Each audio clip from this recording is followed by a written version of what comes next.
Hello everyone, I'm Vesper the Evening Star, and I'll be your host today here on Vesper's Fanfiction Time. Today we are going to be reading Chapter 4 of Tunnel Vision, and FYI to you folks, we are getting back on the Tuesday-Thursday updating schedule, so you can definitely be expecting more updates, and I have a lot moving forward. So without further ado, let's jump right into the story. Chapter 4. Izuku shot forward, his hand starting out with lightning-fast speed, despite the current lack of his quirk. I need to get a message out to the heroes as soon as I can. Danger! The teen immediately ducked the violent swipe of Shigaraki's hand, watching with horror as the equipment behind him instantly crumbled to nothing more than dust. Izuku clung to the rails of Tomura's bed, painting slightly at what he'd narrowly avoided. That could have been me. I hate you, you know, Shigaraki spat, wincing at Izuku's form that was beginning to blur in his vision. You're just like all of them. Izuku's form morphed as white dots flashed in his eyes. Everybody was terrible. He wanted to destroy everybody. No. I want to take back All for One. It's rightfully mine. Shigaraki? The thorn in his side whispered, like a frightened animal. Tomura's face morphed at the disgusting expression of pity across Midoriya's face. He wanted to watch his quirk reduce the brat's sorry face into an unrecognizable met. Come with me. Tomura froze, both shock and utter bewilderment. Quickly recovering from the momentary surprise, his dark crimson gaze narrowed in utter hatred at Izuku's pathetic face. Izuku took a few steps closer, both hands held up. We'll get away together. Shigaraki, please let me help you. This kid was pathetic. Begging to a villain? Of all things. He meant what he said. Shigaraki was at a loss for words. He didn't know whether to laugh, get angry, or even... No. This was a trick. Some vain little scheme to get him to lower his guard. This was All Might's student. He couldn't forget that. Tomura breathed out slowly, sharply. And why? He snarled, eyes flaring. Would you think I need your help exactly? Find him! Just don't kill him! Both Izuku and Tomura looked up towards the sound of furious orders being yelled from one of the upper floors. Izuku's chest tugged, and he clenched his shaking hands into tight fists. He didn't have any more time to spare. I'm sorry. He made his choice, and made his move. You! Shigaraki gawked at the very second Izuku spun around and snatched his phone, ripping it free of the charging cable before taking off towards another set of doors across the room. Shock subsided, placed with a feeling of both fury and betrayal. It had been a lie, and he honestly believed the little shit for once. But why, though? Why did he feel so strongly about a person he had sworn to kill? Brother, what do I do? Shigaraki's head throbbed. He had no family. He's the enemy. Our enemy. Enemies had to die. Just like Master had always taught him. If they refused to fall in line, they had to be snuffed out. Like his family, like the heroes, and like the previous holders of All for One. He watched as Izuku made a feeble attempt at fleeing. His own feelings conflicted as his brain went to war inside of his head. We have to hate each other. The heroes manipulate everybody around them. Master had always told him that, and his master was never wrong. So why was he allowing Izuku to flee with little resistance? Izuku closed the door shut behind him, effectively putting a wall between himself and Shigaraki, and potentially silencing an onslaught of abuse that Shigaraki could possibly spew out at him like verbal venom. Only, he heard nothing but silence. No attempts at following him, no sounds of alarms being raised or screaming for backup. Izuku's chest swelled with a sudden feeling of hope. Perhaps the older male had taken more notice of Izuku's pleas than the boy had originally thought. Despite a possible positive thing to come out of that terrifying experience, he couldn't forget about how much danger he was currently in, with the latter of his fight or flight response still controlling his every move. Izuku immediately shoved himself through the next nearest door and shut it tightly, sitting down in the darkness with his back pressed up against it. Like that would actually stop anybody if they wanted to get in, Izuku thought dryly to himself, fumbling around for the on-off button on Shigaraki's cell phone. The room was dark, so light was a absolute must, so that way Izuku could see everything around his chosen hiding spot. The mildew-scented air was heavy with old dust, making it hard for the teen to breathe, while his skin immediately began to get agitated. Wait a second. Izuku slowly reached out, his heart catching in his throat when he felt a solid wall only a foot away from where his body was currently pressed up. He lifted the stolen cell phone and used the light to squint through the darkness, and immediately felt like bursting into tears. He locked himself inside a fucking store cupboard, and now he was essentially a sitting duck. Again. It can't be helped, he whispered to himself, frantically beginning to type out a number he'd memorized by heart a couple years prior. He thanked whatever heavenly force had granted him the miracle of Shigaraki not caring about basic cell phone security, because there was a lack of password the second Izuku had swiped across the screen.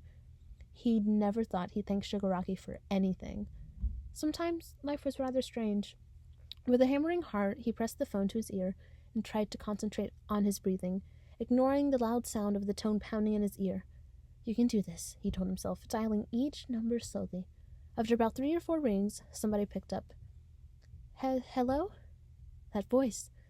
Izuku felt his heart squeeze tightly like a phantom hand had phased through his chest and held it in its ghostly grasp. Is anyone there? Come on, Izuku, talk. Mom? He whispered, forcing himself to speak. Izuku? Inko breathed out, her voice wavering, like she couldn't believe that she heard his voice. How? Why? There were a few sniffles before she lowered her voice. They told me you were dead. Izuku gulped, his fears being confirmed. Is it really you? She sounded happy yet restrained, like she was trying to hold in the swell of hope rising in her aching chest. Her voice was thick, like she was holding back the waterworks, and Izuku's lips curled into a small smile. Some things never changed. He really, really wanted to be there with her right now, being able to comfort her tearful tendencies with a light-hearted laugh and the hugs she loved so much. Izuku could have kicked himself. No wonder there had been nothing on the news report about recovery missions. And again, it wasn't like the heroes would openly reveal this to the public. Where are you right now, Mom? Please don't be at home. If the villains found out you were at home and on your own, and I had been talking to you... Me? Izuku blinked from the other side. Never mind that. Where are you? Where have you been? Izuku's fingers tightened on the phone. How was he supposed to answer that? What was he even supposed to say without his mother immediately going into full crisis mode? I'm okay, he answered, ignoring how his own face winced at the lie. Okay? She sounded broken. Her voice wavered as she let out a shuddery breath. Izuku, I thought I'd lost you. What happened? Where are you right now? She sounded so urgent, so panicked. Yet Izuku knew he couldn't lie to her, especially if anything happened in the near future. I can't tell you that. Besides, he didn't know, and he wasn't going to help anybody by scaring his mother senseless with the unknown. Yunko paused, another sniffle following her silence. Why can't you? I just can't. Please don't ask me more. Yunko didn't say anything. The only clue that she was still on the other end of the line was her heavy breathing before she finally chose to speak up again. Son?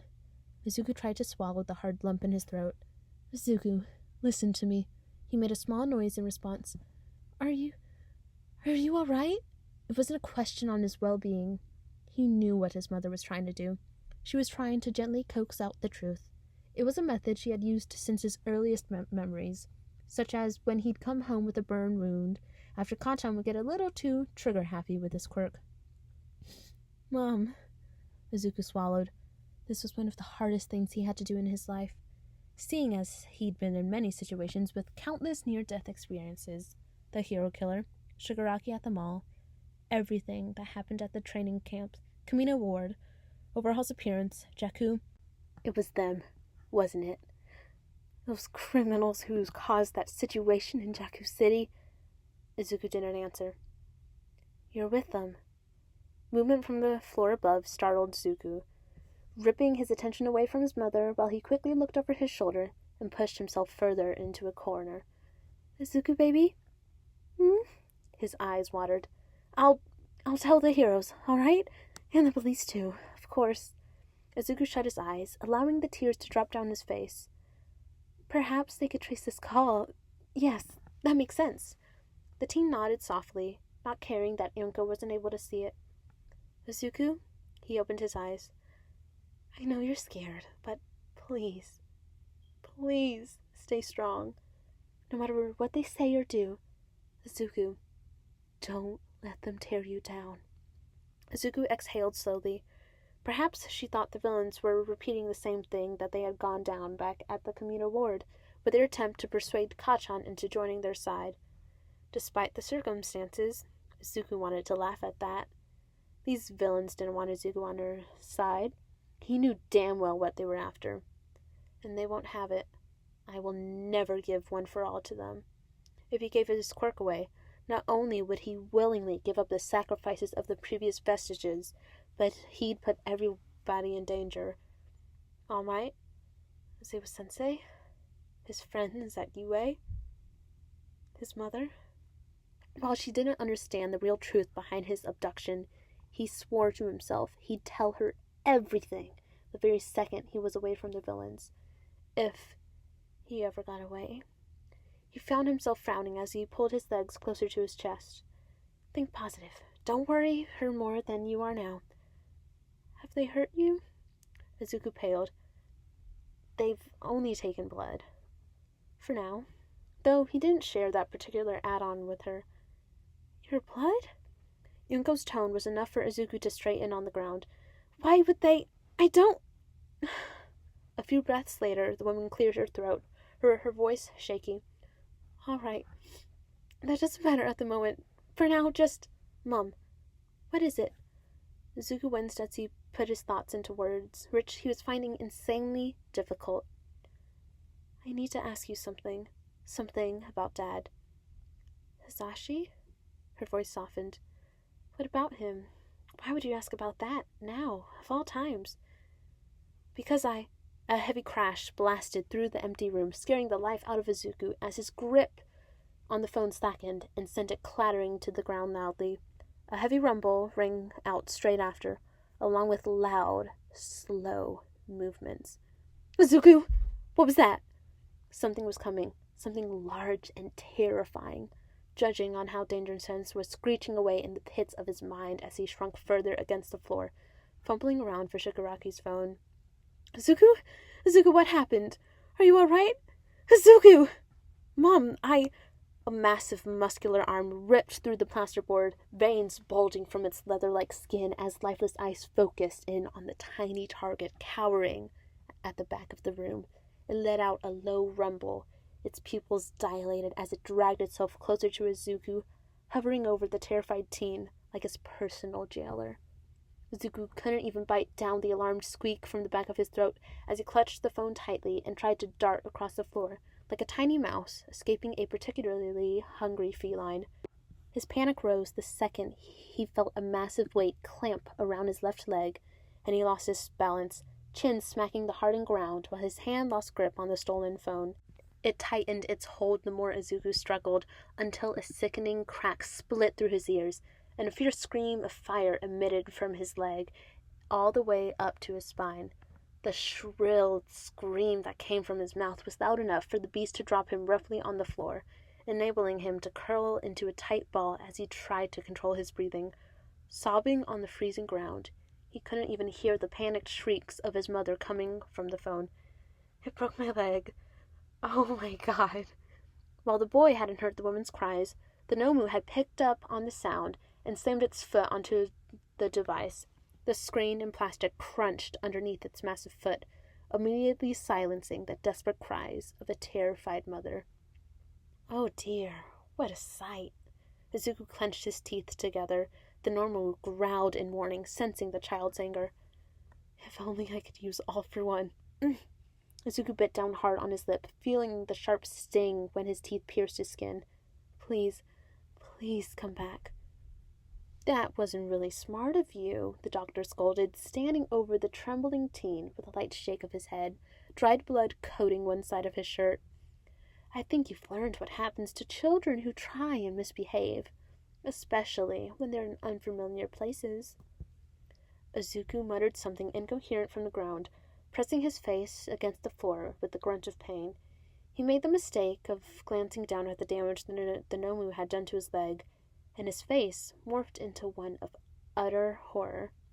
His leg, no, what remained of his leg had been crushed under the iron grip of the Nomu, open flesh twisted and exposed, revealing glimpses of skin that had been torn like paper, pieces of muscle tissue, and the even startling bluish-white color of the leg bone staring back at him. With a violent gasp, Izuku felt his throat roughly lurch as he proceeded to empty the remnants of what remained in his stomach all over the floor tiles. The doctor stepped back in utter disgust, while Izuku breathed heavily on the ground, soaking his face and the floor with tears. You needn't worry. We'll fix you up, he hummed, glancing over his shoulder with an amused twinkle in his eye when he spotted Tomura hobbling towards him, using an old metal pipe as a makeshift cane. You look like you've taken a beating. Again. Shut your fucking mouth, Tomura snarled, his entire body quaking with rage. Dobby, Spinner, and the members of the Meta Liberation Army soon appeared behind the doctor, all of them looking down at the pitiful excuse for a hero, cowering and crying on the floor. Exactly where the little ant belonged. So much for unharmed, Spinner murmured, though he was pretty sure none of his associated cared in the slightest for the boy Stain had spared. Tomura cleared his throat, getting their attention once again. He stole my phone. By the way, and fuck knows who he's called. Better get that out of him first before he passes out again. Oh? The doctor turned back to Izuku's shaking frame. Is that true, Izuku? His voice cooned, as if he was speaking to a small child. Who did you call, The heroes? All Might? Izuku let out a muffled whine, pulling his legs closer to his chest. Within seconds, his eyes rolled back, and his entire frame went completely limp, like the life had been completely knocked out of him. Well, it can't be helped, the doctor sighed, rubbing his hands together. Nomu, bring the boy to one of the spare beds in our temporary infirmary. I'll have to take care of that horrendous injury you've given him. He sniffed at Tomura's own hunched form. Make it 2 beds. I'll begin their treatment together. Treatment? Tomura hissed, gripping the hard metal with one trembling hand. For your mission, the doctor responded pointedly. What have you been planning since the alliance with the Redestructo and his subordinates? Tomura looked conflicted for a second, his eyes drifting down to Izuku. I guess that's what I wanted to do, right? The doctor raised a brow. Was everyone's control faltering? That would not do. At all. Tomura-san. Tomura grimaced, placing his free hand against the temple of his head. No, he moaned softly, his legs swaying. I don't know what I want. Master, I don't. Nomu, came the sharp command from the doctor just in time for Tomura to follow Izuku's lead and lose consciousness. However, luckily for the villain leader, a thick arm caught him and held him gently, cradling him like an unborn child. The doctor clicked his tongue at this shameless display, his eyes darting between the 2 boys. On second thoughts, bring them both to the nursery. And that was all for Chapter 4, folks. I hope you enjoyed it. I actually start my first day of school today, so by the time y'all see this video, that means I'm going to be on the bus, and I'm going to be heading to my first and last class. It's my last year of high school, so I'm almost done. And, after that, I have to sell my soul to college to have a fulfilling career. Ugh, the misery. Anywho, as always, everyone, I'm going to wish you a good morning, good night, good afternoon, good evening. Have a good everything, y'all. Prayers and hopes go out to everyone, and I will see y'all next time. Bye!